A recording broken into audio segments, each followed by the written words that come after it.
Olá pessoal, estamos de volta com o ClimaCast, agora a nossa atualização mensal da atualização, tanto da previsão do tempo quanto das projeções climáticas. Bom, pessoal, dando início ao nosso ClimaCast, antes da gente entrar na parte das projeções climáticas, vamos ver a atualização para os próximos dias, agora caminhando para as últimas semanas de dezembro. Então, vamos falar da previsão de chuva, principalmente, as próximas 24 horas. Então, a previsão para o dia 20 de dezembro é de um cenário de maior estabilidade, sem muitas previsões de chuva e nenhuma movimentação.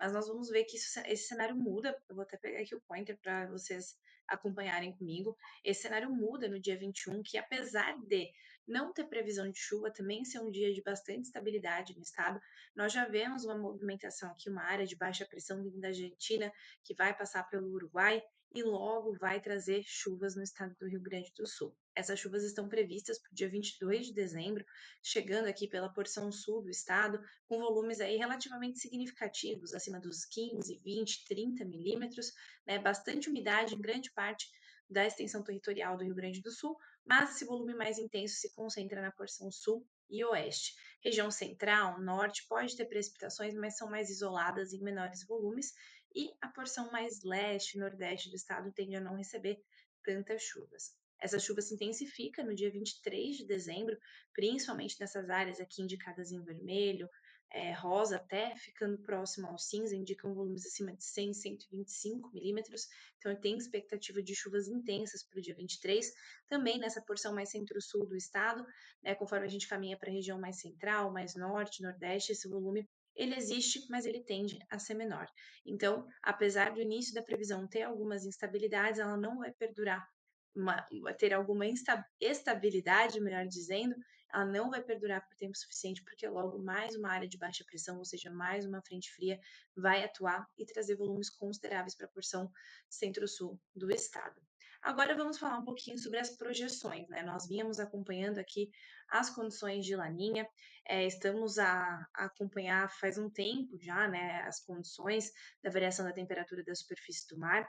Nós vemos aqui, né, que teve uma correção para o trimestre de agosto a outubro, que tinha sido registrado em -0,5, agora está em -0,4, então possivelmente alguma medição errônea que acabou acarretando nessa correção. E o início dessa possível laninha se dá agora para esse trimestre de setembro a novembro, com registro de -0,6 graus abaixo da média.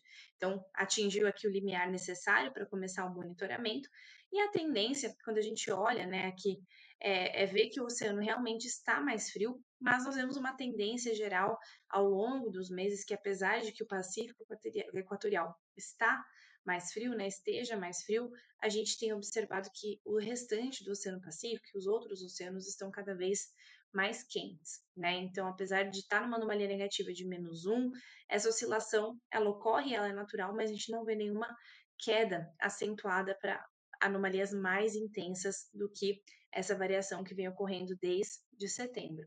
Tanto que os modelos mostram para nós que pode ter uma queda um pouco mais acentuada agora em dezembro, janeiro, e que a tendência daqui em diante é as águas voltarem à normalidade, então voltarem a se esquentar, com alguns modelos até projetando possibilidade de um El Niño, como eu vou trazer mais para frente.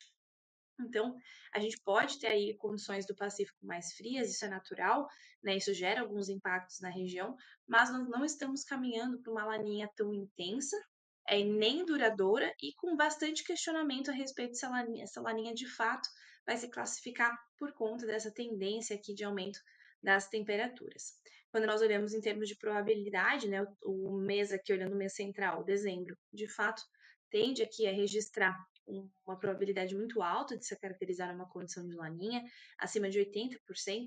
Essa probabilidade já cai significativamente em janeiro, para acima de 50%, 55%, né, mas ainda predomina uma condição de laninha. A partir de fevereiro, nós vemos uma transição para a neutralidade, aqui indicado em cinza, e, como eu falei, o que chama atenção é a possibilidade de um aquecimento das águas a partir aqui de junho, julho, agosto, né? A partir de principalmente agosto, nós temos uma probabilidade até predominante de El Niño em relação às outras duas condições. Ainda é muito cedo para a gente afirmar que nós vamos ter um El Niño no segundo semestre de 2026, mas é um alerta que é importante a gente ter e ficar atento porque nós sabemos que um El Niño pode acarretar um inverno um pouco mais quente, chuvas mais intensas, né? E quando nós falamos em chuvas intensas no Rio Grande do Sul, é realmente chuvas muito intensas, então é necessário uma atenção redobrada. E como isso reflete, né, no próximo trimestre, em relação à chuva, nós vemos que janeiro, fevereiro, março tende a ter uma perspectiva ainda de chuvas abaixo do normal. O modelo europeu, que é esse aqui da esquerda, ainda é um pouco mais pessimista, indica aí chuvas abaixo do normal, apesar de uma escala não tão intensa, de forma generalizada no estado, enquanto que o modelo do NOAA aponta para essas chuvas abaixo do normal apenas no centro-sul do estado. O restante, centro-norte e nordeste, tendem a ter chuvas dentro da normalidade. E quando nós falamos de precipitação, de temperatura, melhor dizendo, para a temperatura nós temos um acordo entre os dois modelos que indicam temperaturas acima da média, também, né, na porção centro-leste com anomalias de 0,2 a meio grau Celsius, e a porção centro-oeste, principalmente extremo-oeste do estado, pode ter anomalias mais significativas dessas temperaturas, podendo atingir até 1 grau acima da média. Bom, pessoal, era isso que eu tinha para apresentar para vocês. Agradeço mais um ano aí de acompanhamento, de parceria com o ClimaCast. Essa é a nossa última atualização mensal do ano e com certeza ano que vem estaremos de volta para mais atualizações do clima, para que vocês possam se antecipar e tomar decisões com base em informações. Um ótimo final de ano para vocês e até mais.